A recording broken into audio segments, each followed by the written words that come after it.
Nag-iwan ng matinding emosyon sa mga manonood ang kamakailang eksena kung saan sina Miguelito at Ramon ay makikitang tila nagpapaalam na sa kanilang mga mahal sa buhay.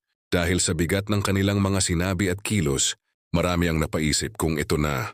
Nga ba ang hudyat ng pamamaalam ng isa sa dalawang karakter na ginagampanan nina, Christopher De Leo at Jake Cuenca, sa naturang tagpo, kapansin-pansin ang lalim ng kanilang pag-uusap sa pamilya.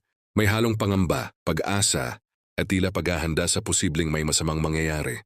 Para sa ilang viewers, malinaw itong isang pagpapahiwatig ng pamamaalam, panganib sa susunod na kabanata ng kwento.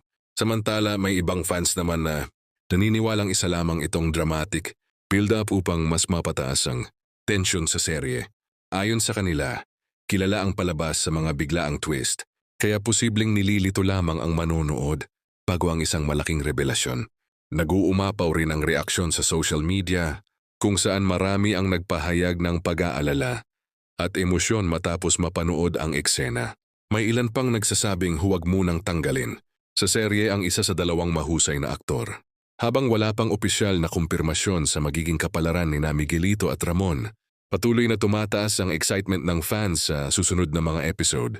Isa lang ang sigurado, mas lalong naging kapana-panabik ang takbo ng kwento. Abangan na lamang ang mga susunod na kaganapan upang malaman kung sino ang sunod na magpapaalam ng sa dalawang bigating karakter ng serye.